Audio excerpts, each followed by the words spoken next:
Yep, welcome to the, I don't even fucking know anymore how many sessions it is, Brain of the Firm reading group. This time we're going to be going over a summary, sort of retrospective on part 3, because it's been kind of a monster section. And then depending on how we're doing for time, we might start on section 4, because there's a very short intro to section 4, and the first chapter of it is fairly slim, but we'll see how we go. I think I'll probably begin. I'll just read. Yeah, there's 2 pages here. That's the summary of part 3, and then we can kind of do some fairly free-form discussion. Okay, summary of part 3. As before, it would be a good idea to recapitulate on part 2 by reading the summary which began it, before starting this analysis of the next piece of text. We're not going to fucking do that. Of course, the second summary incorporates advice to read the first summary. We're not doing that either. The aim now is to exploit the model and our understanding of it to say as much as possible, as crisply as possible, about the regulation of that viable system, the enterprise. In a way, this is the start of the book, for this part contains the whole, just as we have learned to expect. But it seems likely that a reader starting here, without sharing in the insights of the model or the creation of the language in which to think about it, would have no more than a vague idea of what it means. Chapter 11 begins by laying out the corporate model as developed, using as few lines as possible. As we look at figure 27, however, we should feel supported by the richness of the concepts which went into its gradual development. Just as drawings conveying optical illusions compel us to see first one meaning and then another in the picture, we may see here the living body, with its unceasing flow of regulatory messages, suddenly replaced in the mind's eye by the firm in all its activity. Anyone used to other kinds of organization, who has been thinking about the relevance of the model to them while reading, should be able to switch in mental pictures of those other viable systems too.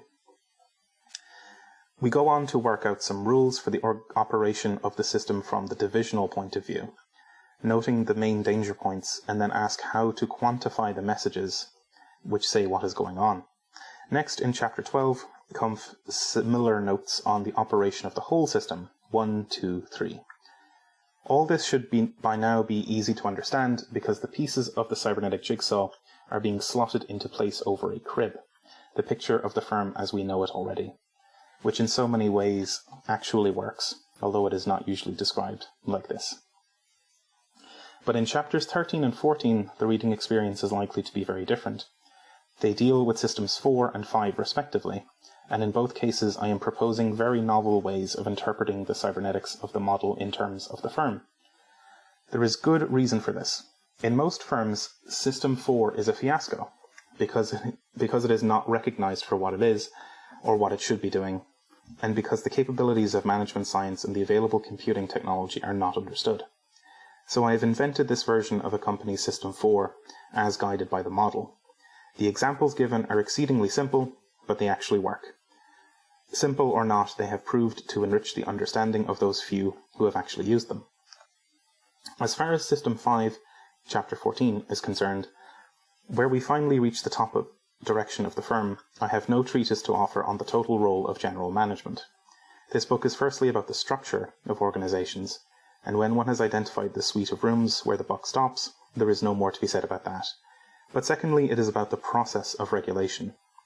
The most important change that has come over the process of top direction in recent years is the replacement of autocratic by collegiate authority. On this matter there is much to say, and 2 new cybernetic models are developed.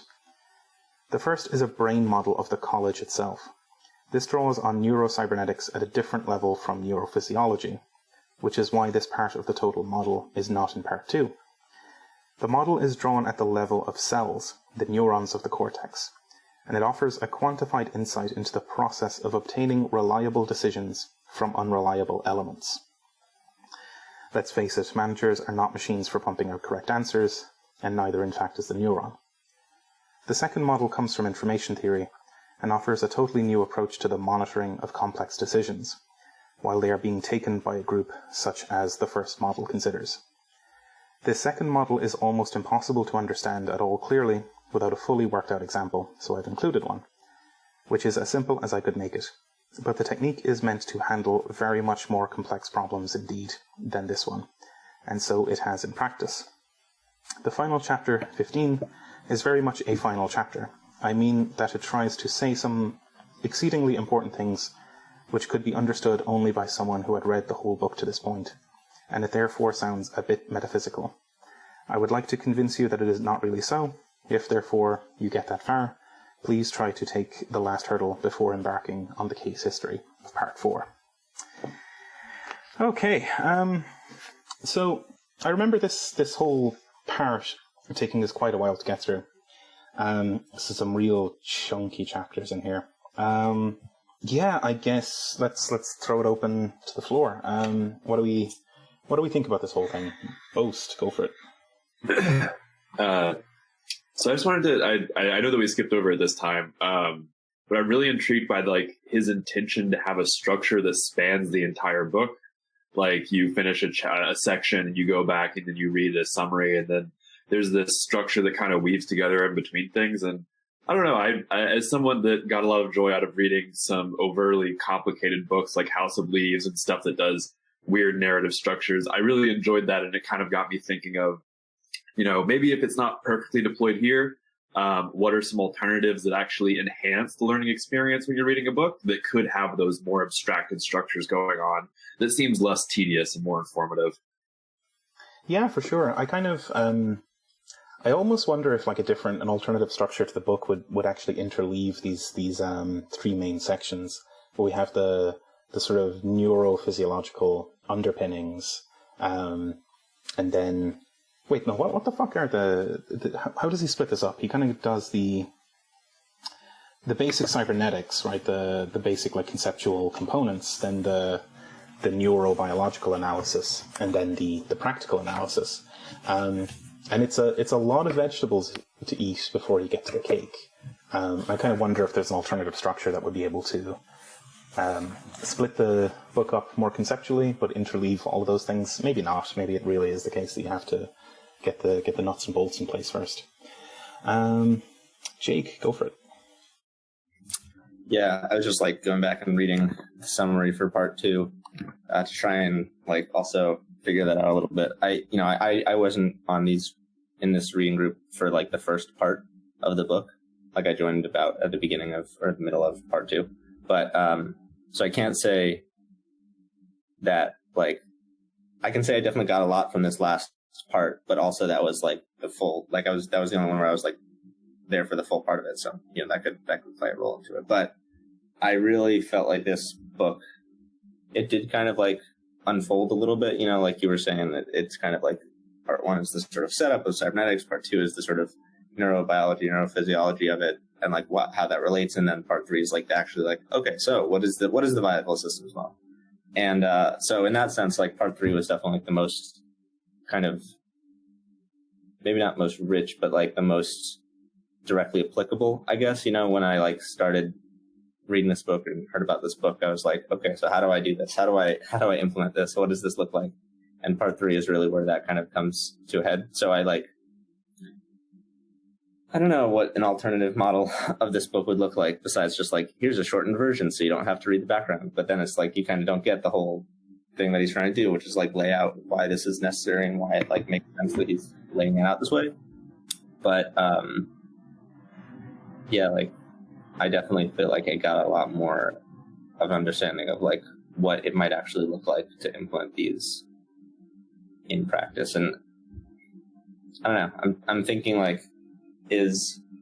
has what he laid out in Part 3 and I guess the Parts 1 and 2 is that enough for I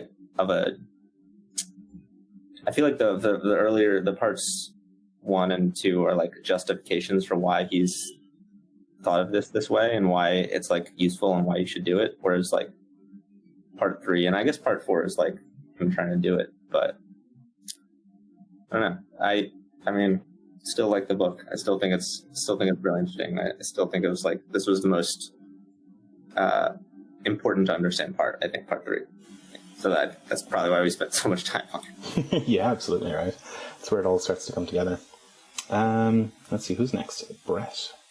Yeah, so on that, I mean, I don't want to be a person who says, oh, technology is the answer to everything, but I do wonder what this would look like as like hypertext or something like that, because there was a lot of discussion in the early 90s that some texts are going to need to be more like hypertexts, and we sort of forgot about all that. And I mean, Wikipedia is sort of that, but other than that, like we just use websites now as like tools. And I sort of do wonder if we can imagine this as more of a hypertext document versus a book, or if you wrote it this year, if it would be more of a hypertext thing, or maybe an app. I guess I don't know. Yeah, I think so. I think that makes a lot of sense. I could imagine a version of this that's more wiki-like, or more, as you said, just hypertextual. Probably be quite a bit easier to cross-reference the concepts. Kyle, do you have your hand up? Yes. Cool. Do you want to go for it? Down. Or was it down? Okay, it's down now. The thing I thought about in terms of the structure is that, part 3, it seems to me like it's very clearly written as a documentation of a model that is a work in progress. And I don't really get the sense from part 3 that, like, this is the definitive authoritative statement on the VSM. So I think there's value to the first 2 parts in the sense that, like, Beers not really 100% clear on the VSM. And there's a lot of, like, points where you need to kind of infer where he's coming from because this isn't really a definitive statement. Obviously that's whenever you have that sort of like, oh, this is a textbook and it's a definitive statement, that's kind of like a sleight of hand where, like, maybe this isn't actually as definitive as the textbook suggests, and Beers is being a bit more honest here. But I feel like without the background of the first 2 parts, it would be really hard to, like, infer what Beer is going for in the third, because it's just, it's very like, oh, well, here's some ideas that I've had, like, these are some things I'm working on. It's not like, oh, well, this is very clearly what the VSM is, and it's all laid out, and there it is, and that's the end of that. I didn't get that impression at all. And even in chapter 16, like, he says that, the fifth, the part on System 5, he says, like, oh, that seemed a bit metaphysical in part 3. And it wasn't until I went to Chile that, like, I really got to develop it practically. And so, I think that's totally where the book was at the time of the first edition being published. And then, maybe it became a little more definite in his mind once the 4th section was written. Yeah, I could certainly imagine that. I think, like, parts 1 and 2 are, I think, sort of better written. Like, they're conceptually clearer. Like, there's clearer delineations for each of the chapters. I think he's got those concepts, those nuts and bolts concepts. He's got them under him, like, by that point, and he's able to explain them clearly. Part 3 feels more kind of like messy and more like, as you said, a work in progress. I could also imagine, like, parts 1 and 2 being a kind of volume 1, and then part 3 kind of needs to be a full volume to, like, give himself enough space to, like, actually write about it. But he's like, shit, I gotta fucking cram it into this book, But yeah, it does feel like it's all in flight, and he's kind of working out how to explain this stuff. He's not one for brevity, though. Like, I mean, I think maybe Heart of the Enterprise is perhaps a better working out. Like, it's maybe, but it's also like a terrible book as well, like, in its own sort of ways. And it's another 700 pages, so it's not like he ever really gets to a point where he's able to briefly explain what's going on. Yeah, like, I think parts 1 and 2, he has the sort of background concepts, and he's drawing upon a lot of different disciplines. So he's pretty clear about what his background concepts are. But the VSM is, it's a work in progress, and it's original work by him, which is therefore quite a bit more schematic and like, I don't know, more kind of posing suggestions for the way things might work than it is providing like a how-to based on, decades and decades of successful usage. I kind of wonder if it'd be really interesting to like closely read the later books by like Raoul Lespeil and such, because like he would have like digested the VSM properly and then probably written up maybe a more clear explanation of the model. But anyway, let's see who's got their hand up. Steve. Yeah, I mean, I echo the idea that clearly a companion to the book. I like the prose. He's a fun writer to read. But clearly a lot of this sort of cross-referencing could benefit from a more wiki-like online companion. But the real point is that, this has come up before. The lack of sort of grounding and examples throughout it, I think is detrimental. And not only just for each individual point on its own, but the feeling I'm left with is kind of, it's all very much all or nothing with this. And, you're led piece by piece and step by step along this without that grounding and where we ended up with our conceptual understanding of this, is that right? Or is that off in left field? Because there's no way that's constantly pulling you back to any sort of real example, we don't really know. And I feel is it possible? I don't know. But are there pieces of it that could be more grounded in either case studies or examples or something like that could have constantly just brought us back into reality? At least for, if this is his guide to management, the field of management, then at least in the management field, although obviously we all think about this in much broader context than that. So I don't know. I think that could help. And I think it also would be more productive in the sense that we joke about when he presents this to his management, as he consults for management, what must people think of this? Right. And if there's nothing that I might not want to adopt the entire VSM to re-architect my business. I might want to, consider Division 1, how to change Division 1 to function more dynamically and robustly. But it's not really clear how to do that or, if that's really possible in the presentation of as such. So, yeah, that's my thinking. I mean, just ground it. This is not a full thought exercise. This is meant to be a guide for people, for businesses to use. So, you got to fill in the gap there between, just use your imagination and be creative, because the people aren't creative and they don't have imaginations the further you go up in management chains. I mean, it's inversely proportional. We know that. So, that's my thinking. But also, a very interactive online companion, based off sort of like what Kyle did, a couple months ago with that online guide, was sort of a very first step of how you could imagine this to be a much more interactive online thing, with animations and movies, etc. Mm-hmm. That's all. Absolutely, yeah. I think particularly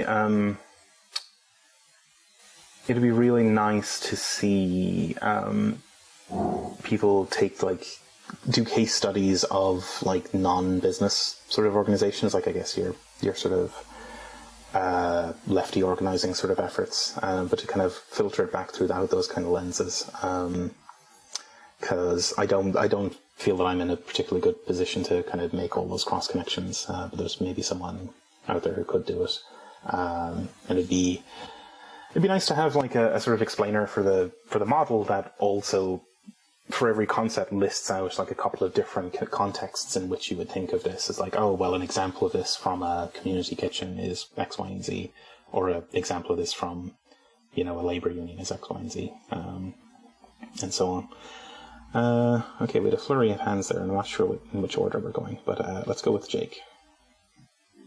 All right. I think Brett was before me, but I'll go. Just, yeah, I mean, like, I guess in thinking about that, you know, the one that really, like,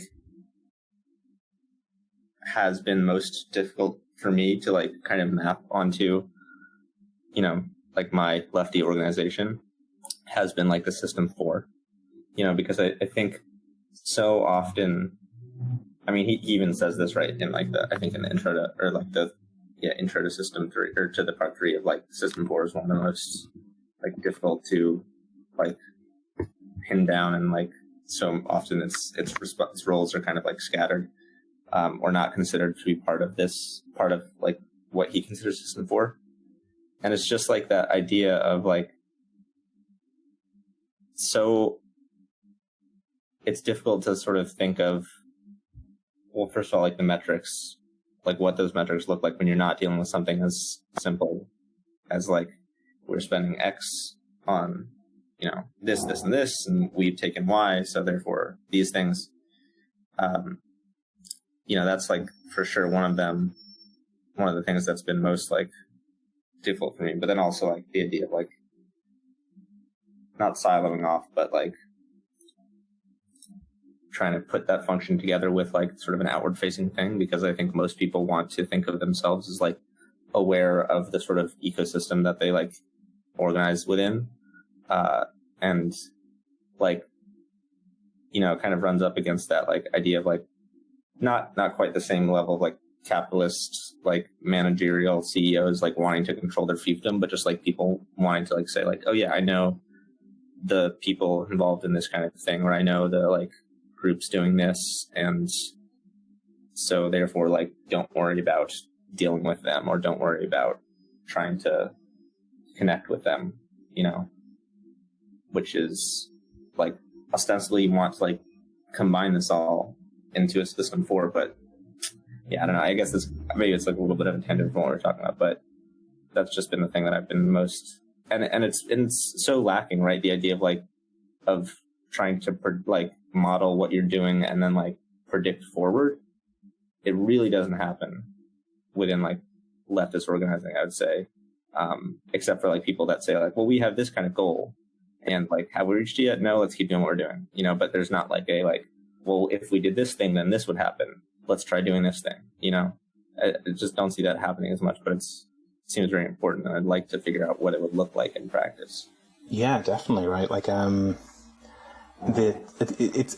I think you really got on something very important there, that, like, for a lot of organizers or activists, whatever, they do have a sort of, like, future-facing vision thing, but it's way off in the fucking distance. It's this, like, kind of a thing where there's no like, kind of actionable, like, plan to get there. It's a kind of boil the ocean sort of dream.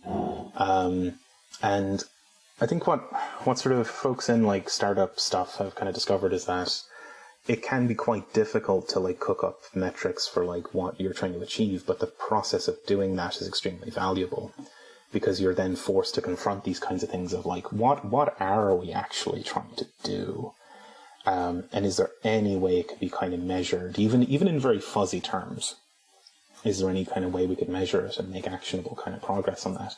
And if the answer turns out to be no on a lot of those, it's an indication you're probably in trouble, that from the get-go, that there's actually nothing actionable there.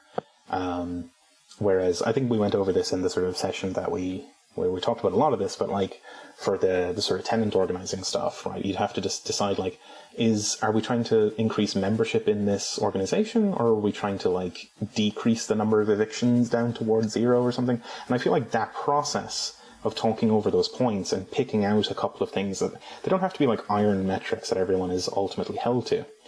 But the notion of going through this and, like, having it actually come out in people's minds would mean that hopefully the activity of the organization would not just be the kind of Brownian motion, like, amoeba sort of activity that is so common, and it might be a bit more directed. But it is tricky, and especially because, like, we're not dealing with just, like, yards of linen and pounds of steel. Like, it's these are going to be more nebulous because they are squishy human systems and not production units. But it's probably worth trying to pin down some sort of metric for success. Or what does success look like? Even that basic question of at what point would we call the job done? Or what would satisfy us? Like if we finish the year in this state, how would we feel? Or what would we count as success for the year, and so on. Yeah. Let's see, Brett, how's it going? This may exist. Jeremy can probably correct me, but I wonder if this would have helped. I know we're going to get to them too, but I wonder if this would have helped to have a companion guide that showed case studies before you actually read, or alongside reading the text, because it was a bit, it's sort of abstract. If you had that, you could continue to refer back, versus like leaving them at the end. I don't know. I'm just sort of thinking out loud here. Yeah, there's John Walker's VSM guide, which is a decent read, if a bit scattered. I think he looked at a lot of different co-ops of various sizes and mapped onto the model. That's definitely worth a look through. Jeremy. So I feel like our project is that of archaeologists, where we've found a tool and we want to bring that tool 50 years into the future, and the tool isn't really clear what the people of 50 years ago did with it. And we get a lot of hints about it. And obviously the guy who wrote the tool was super smart. But I don't think the tool is really well explained anywhere, and including any of Beers' books. But he's a fascinating dude, and the tool obviously does interesting things. And that really the project is to pull that tool 50 years into the future, engineer it for the present, and whatever we create is going to be ours, not his. It can't possibly be his. There's no way to preserve Stafford Beer and make his tools practicable. And when you go to Metaforum, I love Metaforum, and I'm really not saying this to disparage the people at Metaforum, but you talk to the people at Metaforum and you have the old guard people who are just trying to rekindle Stafford's flame. And then you have people like on the more practical end, like Raul Espejo, who are really doing good stuff, but they're doing Raul Espejo stuff, not Stafford Beer stuff. And then you have a younger generation of people who are influenced by Stafford, and then they're doing all kinds of different things. But I don't get the sense that any of them are taking the tool into the present and doing stuff with it. I think there's an open slot to take the ideas from Brain of the Firm and all of Stafford's books and make a present existing tool that does stuff, and we don't know what that's going to be. And I'm crazy enough to want to do this. But I don't know what this will end up looking like. And there's a lot of open questions, and I think a lot of them depend on what we do with the tool.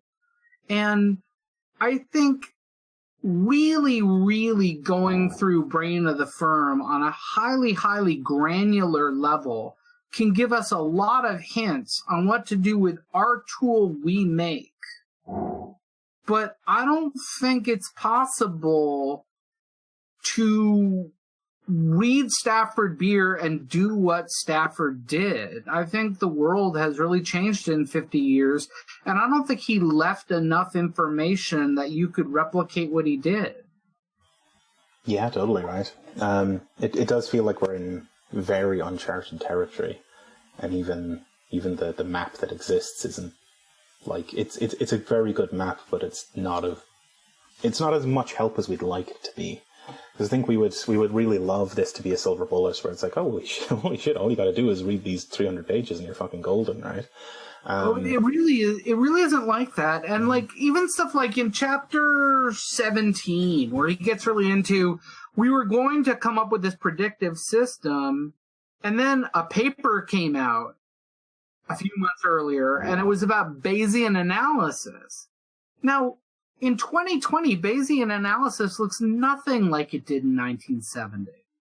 It's gone so far. I mean, CyberSyn was built on one IBM 360 that had to be abandoned and then thrown onto a Burroughs machine. I mean, a digital watch from the 80s was probably as powerful as the Burroughs machine. I mean, they talk about in chapter 17 about how they had to cut significant digits down to 2 because they didn't have any room. I mean, the Burroughs machine had a hard drive that was like a megabyte, you know? So, like, and it was running pretty much 70% of the Chilean economy. So, you know, they were dealing with a reality that was a 70s reality about computing. We have computer processing now that's utterly unfathomable to any of this. We also have a culture where, yes, startups exist. There weren't tech startups in the 70s like we have today. There also are open source projects that we have today that open source wasn't a concept back then. So, like, for me, my passion is to create a Stafford-shaped present thing that is going to look really, really different. And I don't even, like, no one's going to hand us the Chilean economy to play with, you know? So I don't know what tools we do. I don't know what we use this for. I mean, but I think the project of coming up with tools for the year 2020 or 2021 that use Stafford's ideas is valuable enough that I want to do that. But so I think I think John Walker, I know John, I'm very fond of John, and I really like John's VSM guide. But I don't know that you can build stuff just using John and Angela's guide. I think it's the best thing out there, but it's not enough.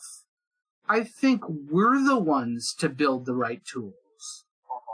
You know, I think, like, if we do our jobs, no one has to read Brain of the Firm, except for entertainment, you know? It's like, what's social democratic labor parties were like after Marx and Engels were dead, where you could cling to Marx and Engels, but it wasn't tackling the shit that was happening to them a generation after they died, you know? And it's even further in the future at this point, you know? So we need to come up with the tools that reflect present reality that are inspired by all of this stuff. But it's eventually, at some point, it's going to stop being the Stafford Beer Project and it's going to be the Us Project. Yeah, absolutely. Definitely. Cool. Let's see, who else have we got? Boast. How's it going? It's going. We might need to... Nope, everyone's muted. Cool. So I'm really liking this discussion because I feel like Stafford kind of set this up for us where he vacillates between prescriptive and descriptive, between whether or not the VSM is a map of how nature works or whether it's a methodology that can be applied. And I think that, like, there's no real answer to, sorry if I'm not good with names, but the last person speaking, there's not really an answer because by the time that it becomes something that we can use, it's been in use. So we'll have to retire and be like, okay, well, now we're going to stop using it. We need to start describing it. It's kind of like the project's only finished once the documentation's written. So I think that we need to I think that would be an interesting kind of contradiction to explore a little bit more, to see, like, okay, how can we, because we're going to need to convince people of this, right? And it's, like I said, with how helpful Kyle's rundown's been for me in the DSA, it's really nice being able to point, like, hey, look, the world already works like this. Like, if you wanted to run a soup kitchen, you're going to end up producing a VSM. So since you're going to do that, let's already keep that in mind and plan accordingly. But I do think that there is a disconnect there, and I think that that's where a lot of the discomfort comes from, because there's this this concern about the loss of fidelity between I can observe the VSM in the soup kitchen, but can I actually improve the VSM in the soup kitchen? And that's where I think that it would take a little bit more intellectual rigor to dig out that contradiction and explore what's hiding in there. Mm-hmm. The example I keep coming back to for that sort of stuff is like bridge building. That like pre-physics and pre-maths bridge building was possible. People did it all the fucking time. It's just half the time it didn't work. Or like bridge builders had evolved a set of techniques that they were pretty sure would work, but they couldn't quite explain why, which meant that they couldn't experiment on paper before building something. You just had to kind of do it on the fly while you were building. And there was always a huge risk to that. It's like, shit, we can't really deviate too far from the received wisdom. But what physics and math do, and then, engineering and so on, is they're both proscriptive and descriptive, right? That they describe reality like you'll be bound by gravity whether you're aware of it or not. It will happen to you. Like, you'll fall off that fucking bridge whether you want to or not. But it can also be proscriptive, is that once you understand physics, you should build bridges this way. So I think that's probably where we need to go there. That it is description of dynamics and things that will happen regardless of whether you're aware of them. You will be bound by these physical laws, even if you don't know they exist. But once you do know they exist, you can then decide, given that I know this, what should I do now? So that certain designs for hypothetical designs for bridges become completely unacceptable because you know ahead of time that it will fall down. And what that should mean for us is that certain organizational designs and certain organizational dynamics should similarly be rejected out of hand up front because we know they won't work. And similarly, the engineering suggests a direction for what kind of load bearing capabilities do you need given a certain weight and so on. So there's certainly proscriptive angles to description as well. That once that's maybe the feedback loop, right? That once you understand the world better, you can act on the world better, and in acting on it better, you can understand it better, and so on. All the tiles have shifted, and I have no fucking idea which order people were in. Let's say it was Steve. The comment I wanted to make just kind of turns a little bit of what we've been saying on its head, right? So, one of the things that Pierre emphasized early on is how computers, as they had begun being adopted in industry, were not really being used the appropriate way, right? And his reasoning was that, well, it's just being there to do what humans can do, except maybe slightly faster, but it doesn't reimagining the role of computation or in a larger context, where it can do different sorts of things and serve different functions. And, that was 50 years ago. And I kind of feel like, to what extent have we adopted a lot of what he was thinking or trying to get people to do in the meantime? The most basic example, approximately would be the adaptation of things like deep learning, which are, glorified Macaulay-Pitts networks that are much closer in line with what these people were thinking of in terms of the black box systems where we might not really know what's going on in between, but it serves a function. We can train them up. They can do what they need to do. And clearly that stuff's been deployed in all sorts of at least specific cases and examples, thousands of times at this point, if not more. So, I often wonder, how much of we have sort of implicitly adopted of what he was trying to do through technology already. Clearly not everybody's building viable VSM type systems in their startups, but, some of the technology and some of the ideas have been adopted, whether they knew it or not, I think.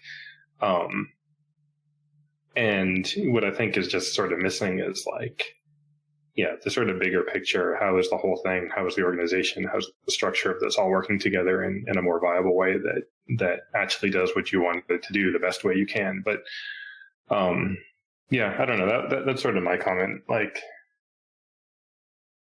We did have, the other side of it too, of course, and coming from sort of NASA world, I think about this too, right? The idea that, the computational power they had for the VSM or for CyberSyn was like a watch. Well, sure. Yeah. And like, what was the computation they had on the space, on like the Apollo rockets? Yet we got to the moon and back. And in many ways, like, I feel like the abundance of computation that we have is detrimental. Since the computer age, we haven't really done that. We haven't gone to the moon or back. We haven't gone further. It hasn't helped. I mean, there's obviously lots of other things going on, but like, it's not entirely clear that like that's the sort of limiting or necessary factor either. So there is this tension of, yeah, I mean, we have technology now, it's much more advanced. Maybe that will help in certain ways, but at the same time, the simplicity and directness and the ability to understand how this all fits together was more tractable back then, so that you could conceivably put together a network that could run the Chilean economy or get to the moon and back in a way that now it's so distributed and so complex that nobody really understands what's going on or can really direct it in any useful way. And I actually think that's like one of the reasons why it's hard for us to get back to the moon. Like, we now will implicitly think we have to use all this technology to do it, but it actually makes things harder and less reliable and complicated. And, there is no Werner von Braun there that can like understand how it all comes together, because no one person can do that. It's not viable anymore. Yeah, definitely. They would have to do it in JavaScript now, which would fucking doom the mission from the start. I'm not joking about that. Like, yeah, I think you're right that like the hyper complex nonsense that we have to deal with today is like, we have a sort of an abundance of like sharp tools lying around, but they're all fucking terrible, and they're very hard to wield and very hard to actually get projects going. Maybe it's this abundance of things isn't actually all that good. Let's see, Kyle. Yeah, I mean, when you look in like chapter 16, when Beer has his exchange with Allende,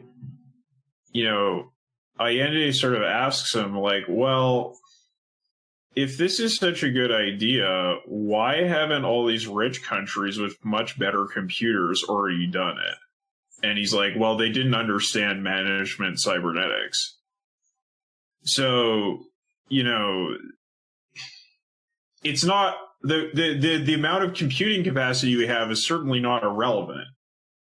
But at the same time, what Beer is trying to argue for is an understanding of management cybernetics that would kind of enhance any computational solution that you want to develop and deploy, right? Like, that's not the main thing about the book, is like, whether you're running on a Casio watch or a supercomputer of today. It's an understanding of management cybernetics. So we like, it's certainly true we need to revise our understanding of these things for today, because like, as you've been saying, everyone, like, the networked society that we live in today is very, very different. And that has lots of different implications. But it's also kind of not surprising to me that, like,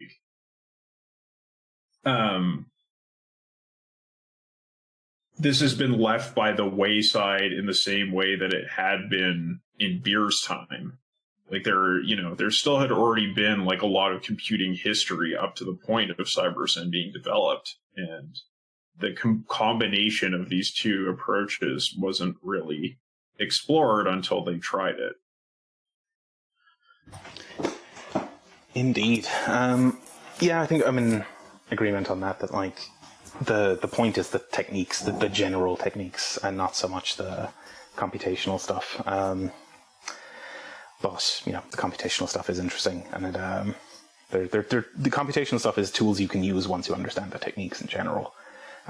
But you can have the techniques in general and enact them in conversation, or even just on paper or on a whiteboard, and that's already most of the value. Then formalizing it in an Excel spreadsheet is kind of a little bit of a nice add-on. Let's see what Jake has to say. All right. Yeah. I was trying to like piece together all my thoughts. A lot's been said. I think definitely like going back to what Jeremy said, like, yeah, it's not going to be, whatever we make is not going to be like beer again. You know, I think, and I think people place a lot of emphasis on like, oh, what like tendency are you into? What thought leaders does this organization follow, or what, you know, do you ascribe to? Which ones do you denounce, or whatever? It's like, I think so much of that is just so like, not performative so much as like, you know, it's, you're holding on to these like idols so that you don't have to like think too clearly about the true complexity of the world, which I think is, you know, you can't really ever account for it with any one person's thoughts, or really maybe anyone's, you know, the totality of anyone's thoughts on anything. There's just so much more. But so I think, you know, and I think like attributing to like particular like theorists or whatever, like what your project, what it looks like in the real world is a little like, I'd much rather have something and like figure something out and like do it and put it into practice than worry about like, okay, well, what do we call this? What is this? Who's inspired this? You know, because like ultimately, like, right, what you do or who you're reading when you do the thing isn't as important as like actually being able to do the thing. Like if you make a VSM influenced organization and it, you know, of course it's never going to like correspond directly to what he wrote, because especially a lot of what he wrote was like, it was for businesses, like it was for capitalist firms, you know, like that's what he was hired for. Or it was for the Chilean economy, which is like no left project is on that scale right now. And who knows when it'll get there. But, you know, so I think what it'll look like, it has to be done first before it can't be like drawn out in like, here is the whiteboard sketch of it, or here is the book that I've written on the thing that we're going to do. None of it matters until you actually do it and see if it works. You know, like you could say, oh yeah, we're going to do, this is what our system 2 is going to look like. And then, you know, you do it and no one uses the system 2 you made. And instead some other thing comes up and you have to be able to account for that, which is, I think, something that I've gotten a lot from Beer about, which is just like, you know, allowing for these informal connections and formalizing them in some way, but not necessarily formalizing them before they start being created organically. Like I think when we talked about the chapter on systems 1 and 2, you know, we kind of got caught up for a while on the like, what do those measurements look like? What is the things that they're sending to system 2 to send to system 3? Like, you know, and I think, and maybe, you know, reading Decision and Control, maybe he gets into it more in there. But like, I don't think we can say it ahead of time necessarily. And so I think Jeremy's right, and people have said this is right, that what we need to do now is to make the thing and to synthesize this into something that we can use in the real world. I think, you know, as one of my comrades said this, I think that the key thing to so much of organizing is just like confidence to try something out, even if it's going to fail. And, you know, it's so much more important than like getting the right theoretical line down. And so, that's why I've been trying to implement these as I've been reading this book without maybe necessarily the full understanding of the book, and just sort of refining it as I'm going. You know, it's like, it's a dialectical process, if you will. You know, it's an ever-changing thing. And I think, you know, whatever project comes out of this or is influenced by this, I think we'll need to incorporate that in order to like actually have a chance of implementing this kind of VSM in the way that we need, you know? Yeah, certainly. Let's see who's next. Rudy. So, I think the conversation moved a bit past that, but when we were talking before about how basically System 4 was built for a Chilean economy, but someone brought this up some time ago, that our System 4 is Wall Street in a way, which is based on a completely simplified and wrong code, but it is there, it exists. And there's always a risk that you can run it on capitalism, because capitalism is so stupid and just cares about money. And stuff like, you know, every time Anne Hathaway puts out a movie, Berkshire Hathaway stocks go up, or this kind of stuff because of the machine learning algorithms.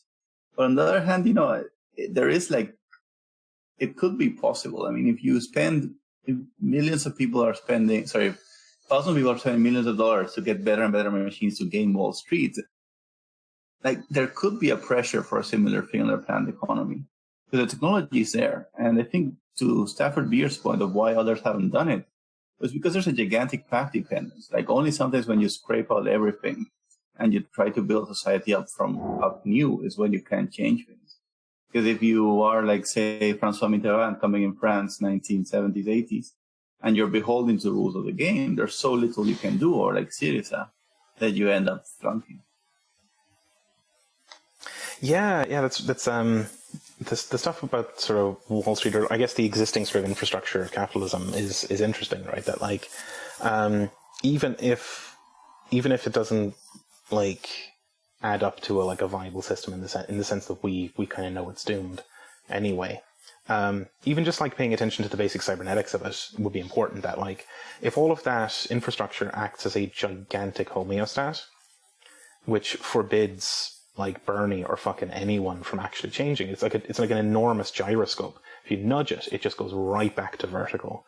And they've put a lot of work into creating this thing to act as a just gargantuan nested set of locks that stabilize the system. It stabilizes in a deranged trajectory, but it does stabilize there. Like it's a trajectory that leads directly to oblivion, but it is stabilizing itself on the trajectory. And yeah, you're right. Like the only way to challenge this thing is to do something outside of it and figure out its weaknesses and topple it over. Because when you're bound to the rules of that game, the rules are extremely strong. And so there's really no hope for that kind of like electoralism or whatever. Or maybe the point here is to go through that analysis of like, okay, just think of homeostats in general as like this basic cybernetic device. What kinds of those things exist in the capitalist system? What kinds of stability points does it control for? What kinds of things does it consider to be invariant? And then, then measure that against the possibility of like, oh, well, if we scrape through this minor electoral victory, will that actually challenge the homeostat? Probably not. Or maybe it will. Maybe the analysis actually points in a different direction than I think it would. But it would be important to do that and think about it in those terms. I think that would be extremely useful to do. Let's see, who's next? Matt.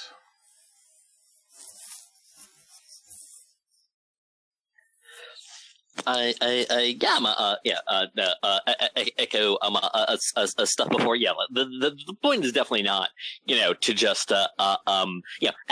as much as beer resembles a literal wizard. Like these aren't just wizard books that like we learn the spell and then we've got it.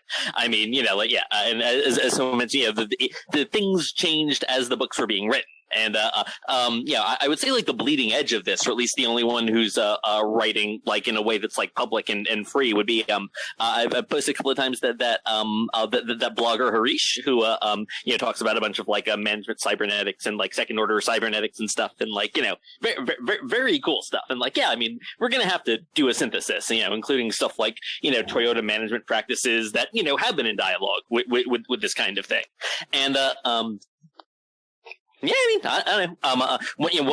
One thing that keeps coming up for me of like to apply this stuff to is it seems like on a practical level, actually like a really good way to sort of integrate telemetry for like cloud providers, because like a lot of the problems he describes, like I have not been part of like a massive multinational firm before, with like these very limited channels for these kind of autonomous like little like branches and sub branches and stuff. But I mean, like I've looked at like cloud infrastructure before, where like like that was the communication, and just how hard it is to like make sure it's actually doing what you want it to do, and not like having like some random perturbation run up your bill massively.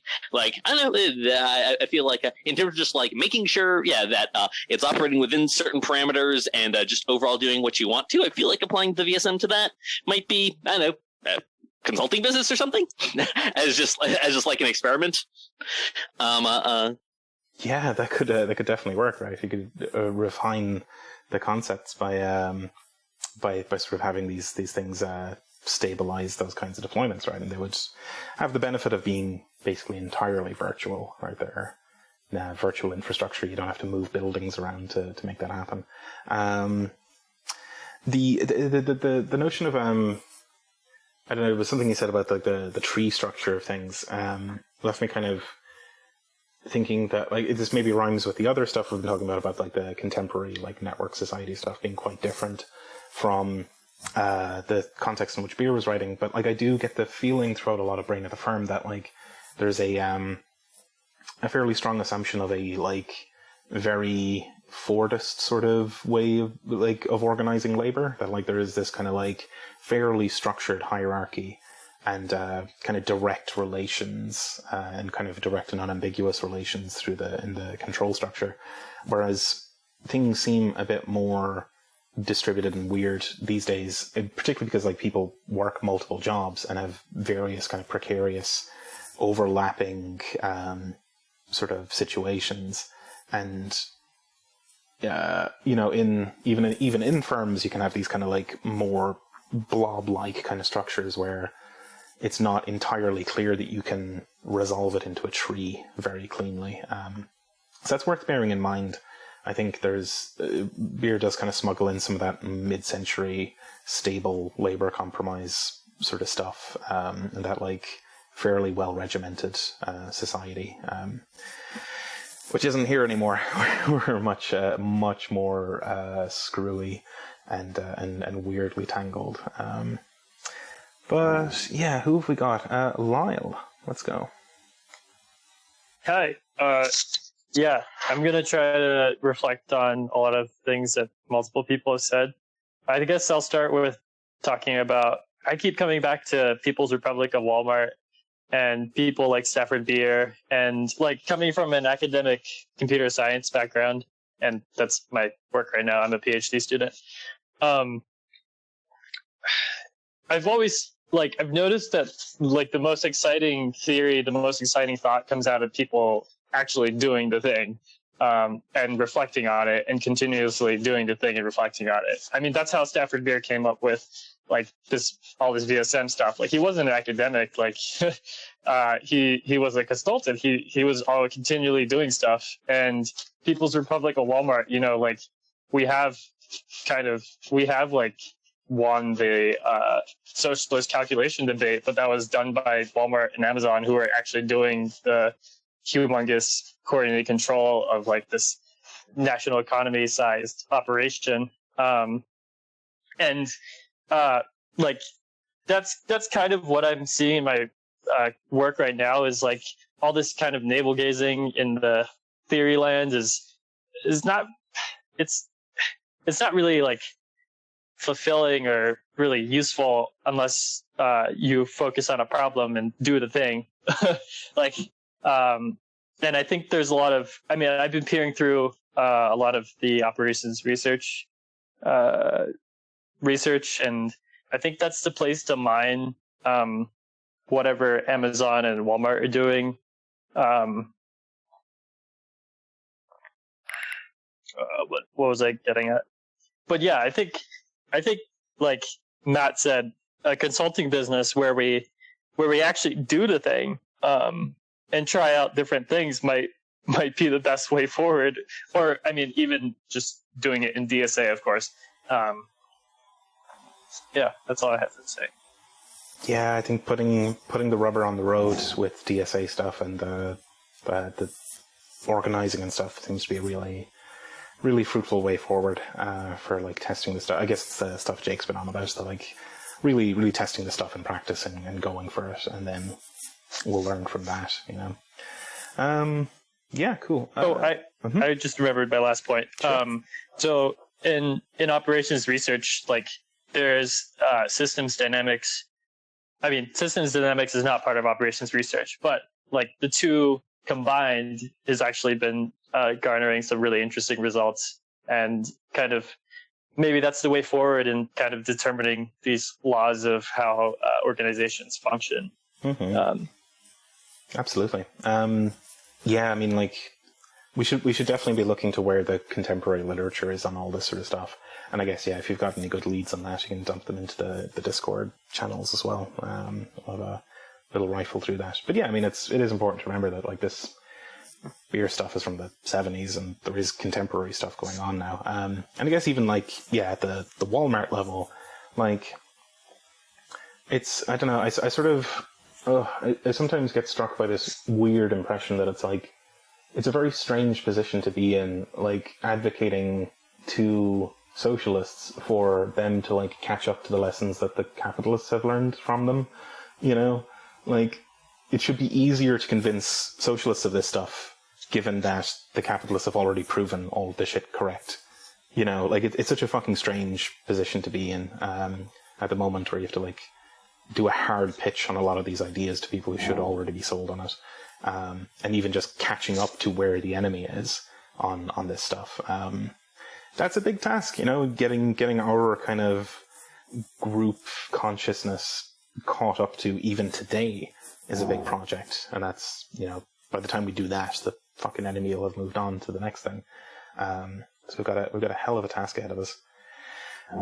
Let's see, Boast, how's it going? I just wanted to talk a little bit more about Walmart, because I think that I wanted to like echo Lyle's point that they did kind of like win the socialist calculation debate, but the way that they did that was by accruing like massive amounts of institutional knowledge and information, and from that information they can kind of start assessing like relationships, which is usually the customer's relationship with their product. But an interesting obstacle that I've been kind of like thinking over, especially in the shadow of starting to read the Walmart book, I forgot the name, People's Republic Walmart, is whether or not the data and the information and the institutional knowledge that they have right now is the same type of institutional knowledge that we're familiar with, or is institutional knowledge that we can even gain access to, because especially with the way that these large ML companies are functioning these days, you'll have like a data lake that has been completely commodified. So they've got a nice thing out back that they can go to and say like, hey, what are the relations with our customers with this new product? And all of a sudden, data lake just produces something that they can run with, not just informing them, but allowing them to create a whole new relation between a person and a product. And I'm just wondering, like, with the comparison to Chile, like, Stafford was more or less handed the keys to the economy and had like a huge wellspring of support to do what he did. For us, we have, if anything, we have just the spite of the systems that we're trying to change available to us and little else. And especially with the commodification and capitalification, I don't know what the word is for that. I'm definitely showing my lack of education there, but like, if data is capital these days, like how much access to data do we actually have? How can we work with it without commodifying it the ways in which these systems above us are doing? And how can we do all of that with all of these restrictions and contest the power that they have from all of this institutional knowledge and data that they've got behind them? Indeed. Quite a challenge. Let's see, Matt, how's it going? I actually forgot what I was originally going to say, but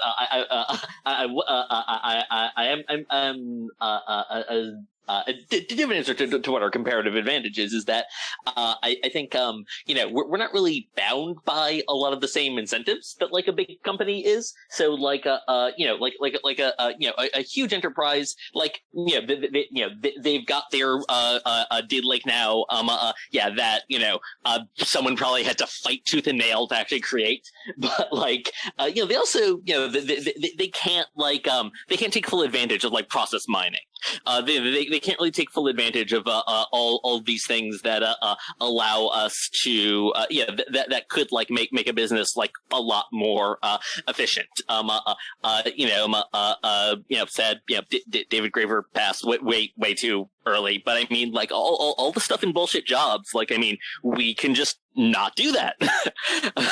Especially if like there's like an element of transvestment going on. We're kind of moving resources like into like a cooperative sphere where like we're not necessarily like governed by like the whims of a venture capitalist, and also not governed by the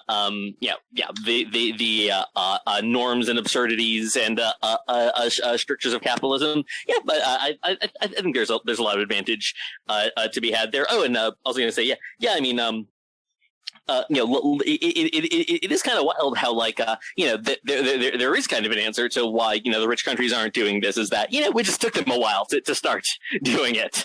Either directly with Walmart and Amazon, and also they actually kind of were already doing it, because a part of what systems 4 and 5 are the superstructure, right? Like that is anyway. Even as Beer kind of envisioned it with a lot of autonomous components, including there's at the end of the day, I do think Nixon and or Kissinger hit the button, but the thing is they built a system with little cells of Nazis that have arms and orders and connections to security forces around the world, that they strictly speaking didn't actually need to have hit the button to do the coup. Colonia Dignidad was this little tumor that was doing its thing, and part of this coherent viable system.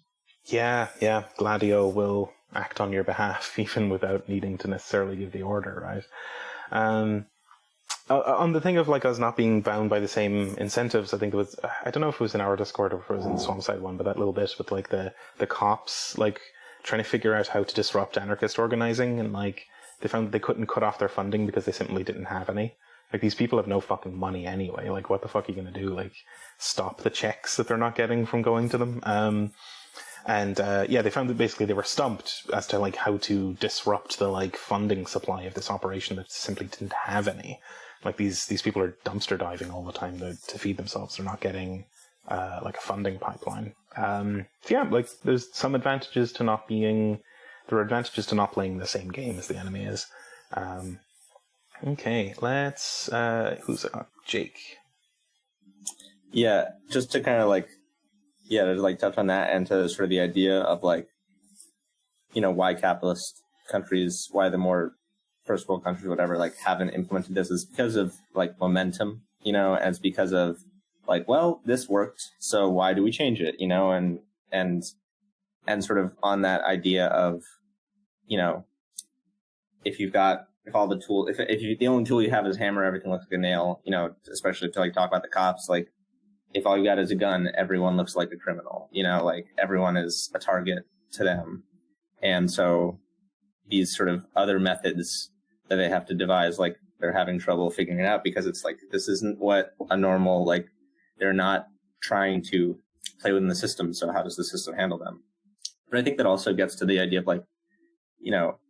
should we be trying to take over the system? I don't think so. We need to destroy the system and build something new, or rather, we need to build something new and destroy the system. I think we probably need to build the thing at least partially before we destroy the system. Otherwise, there's nothing for people to turn to, and the military takes over or whatever. Whoever's the most organized. But I think that is kind of the thing, and sort of what I see as a potentially way forward with this sort of VSM and stuff, or whatever organization we kind of build that encapsulates the VSM. One of the beautiful things about technology and about platforms as sort of the vehicle for global connection is that if we're able to build some sort of VSM connected platform that people can opt into, that's a way of building power, if it's connected to real world things. We can build power that way, and all the workers sign up for the beer system app, whatever, and then they're connected to the global system 4 and 5, and then whatever. This is very bong rip stuff, but I do think that that's kind of the way forward. I certainly would love to see people in DSA build that. I'm not sure if it can be done in that way, just because of that whole systemic inertia kind of thing that was already around before, Sanders and everything, and is still around in DSA. From what I can tell, I'm sort of outside looking in. That's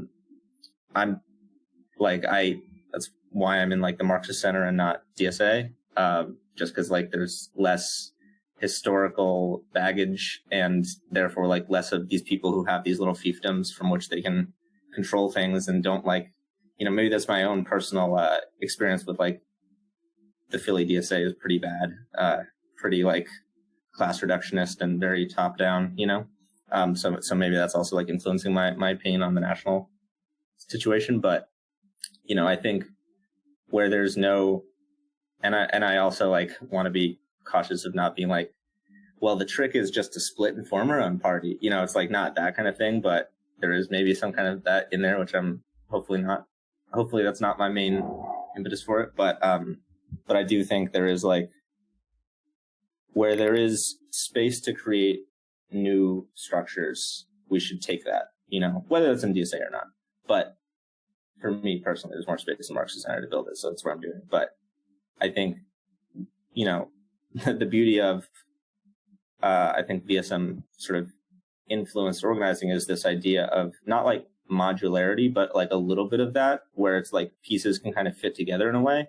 And, if these systems can be built in DSA or elsewhere, but replicated in DSA or replicated elsewhere, they could conceivably fit together in some sort of meta structure,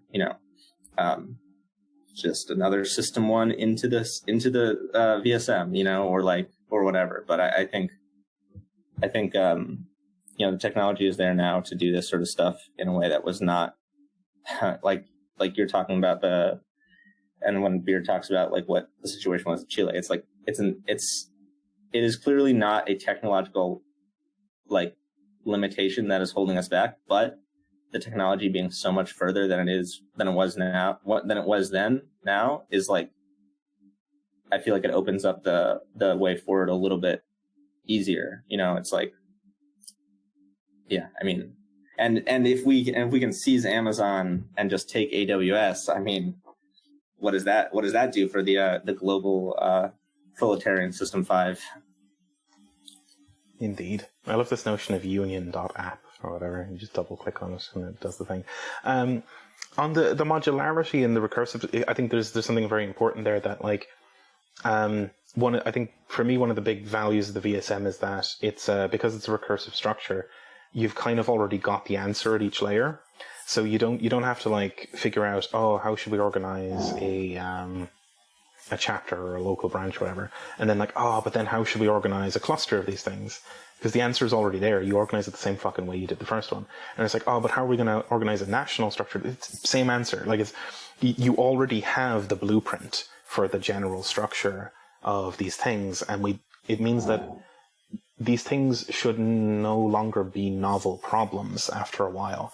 So like, I mean, we've had, I think a lot of very good comments that like we shouldn't be too focused on like theory up front.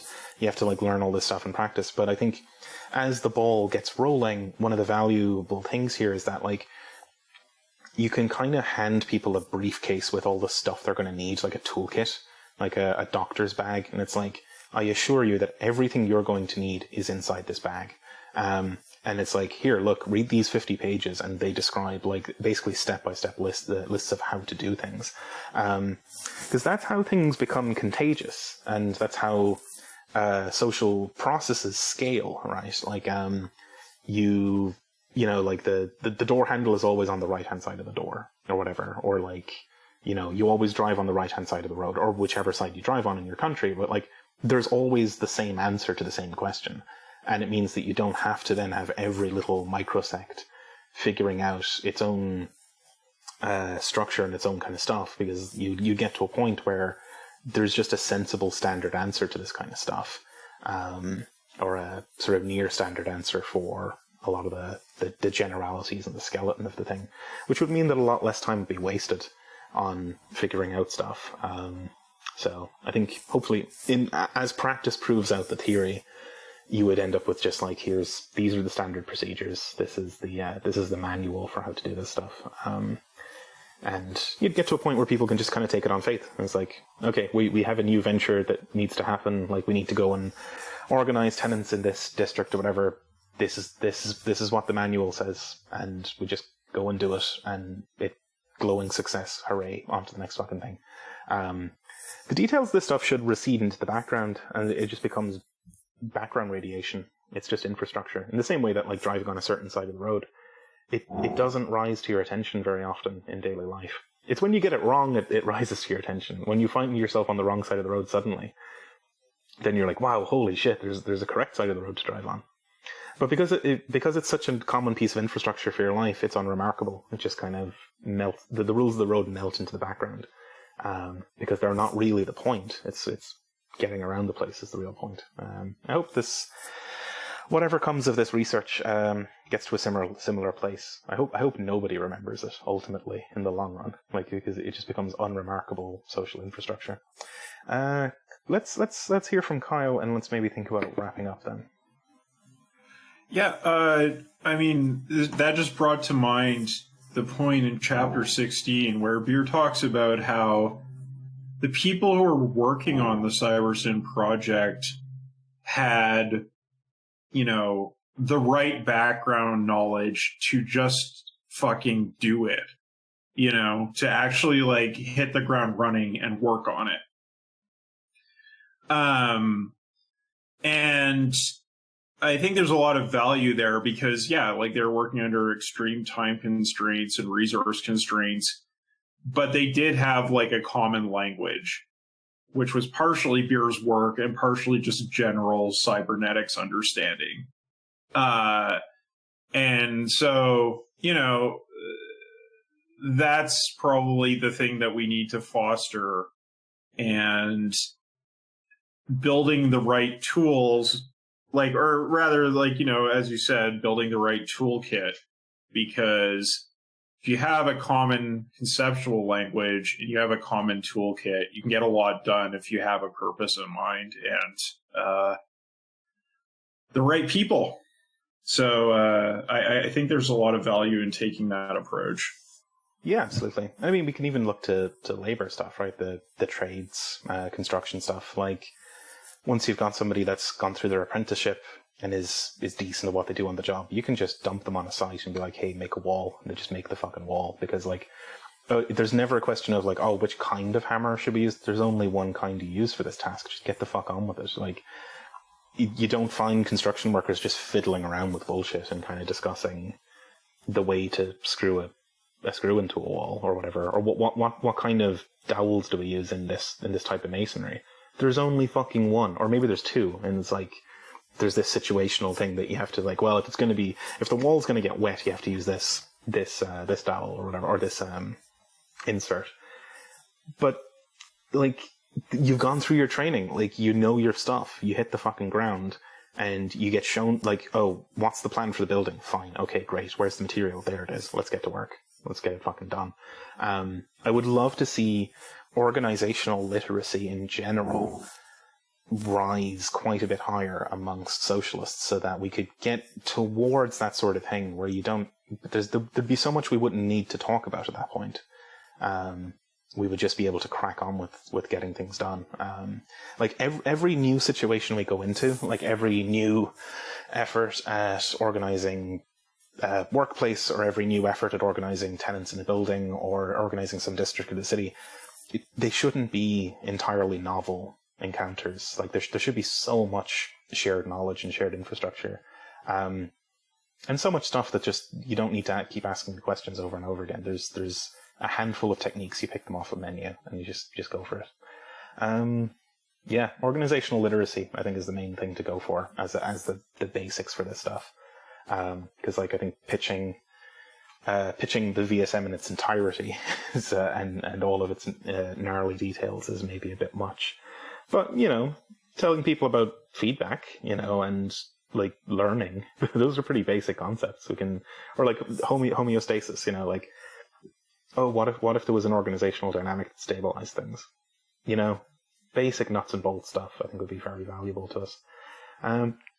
Let's hear from Boast, and then let's wrap up. Sorry, I've been a bit talkative this one. I really like these types of conversations. But kind of to your last point, I think that it'd be incredibly valuable if I could hand someone something. And I think this is what pamphlets did in the past, where like I hand someone a pamphlet and they could just be like, oh wow, here's a PDF's worth of information, but everything I need to know to engage with an organization. I think having something like that would be incredibly valuable, but what I think would add to that value is having the depth there, because like the context can actually ruin someone's ability to really process information if it's too heavy-handed or if it's not properly presented. So having like a door there where someone could kind of slip to a lower layer of context or like kind of beg the question, like, well, what's next? What's more? Why did you say that? While someone that, you know, doesn't need that additional context can just kind of smoothly go over it, just reach to the end and, you know, kind of process the whole as opposed to getting and numbering and naming each individual part. I think this has been a very fruitful discussion. And I think to just maybe reiterate the general point, like this has been extremely fruitful reading this book. But given that we finished the main book, really, we're on to the dessert at the end. I think I'm in agreement with Jeremy that like this is going to have to be. It's not so much that we need to go back to Brain of the Firm and drag it into the present. We need to reconstruct something like it in the present. We need to start from where we are today and import the stuff we want, and reconstitute it and take the lessons from this stuff rather than kind of slavishly recreating it. But yeah, Jeremy. So I read the great book Storming Heaven, which was a history of Italian autonomist Marxism. And one of the things the author points out is that way before autonomism was formulated, some of the people who became autonomists worked on a project of just doing a very, very thorough class analysis of post-war Italy and taking inventory about the reality of their times, and did a very, very thorough study of their present reality. And then from there, formulated autonomism as the way to do Marxism in their time, with their people, with their circumstances. And I've noticed in Marxism, there's a bunch of examples of this. I mean, Lenin first started out with a massive tome about capitalism in Russia before he ever wrote anything about political theory. You know, this idea that, you know, let's figure out what the world needs now and then start working on that just seems like an approach that has worked in the past, you know? Absolutely, yeah. 100%. Fabulous. Let's get a little tiny bit from Matt and then we'll wrap up. It's the thing that with what Jeremy said about the quick sketches of the class compositions of Russia and Italy having kind of been the first step. I mean, one thing that I think is maybe like a good application is actually applying the VSM to the various classes. Like again, because especially like the class is something that like I think is just begging to be formalized, and like even like 18th Brumaire, I feel like he's almost there. Like he almost says it. Like especially like as much as like just measuring like class, measuring like how often you come into contact with the same people who are in your circumstances. Like how the French peasants weren't, and so they didn't have class consciousness. While industrial workers do, and so like that is it's just almost there. And I feel like you really could do that with classes. Is there a you can say the capitalist class does in fact have a way to. It does have a system 5. It does have a system 4 on the United States. Well, probably professional sectors arguably do. Professional organizations and conferences and stuff probably serve that role. And I think you could use the VSM to actually be part of an over. I think we should overall formalize class and stuff, including stuff that maybe doesn't necessarily fit within the VSM framework, but also like see how well a class can behave coherently as a viable system.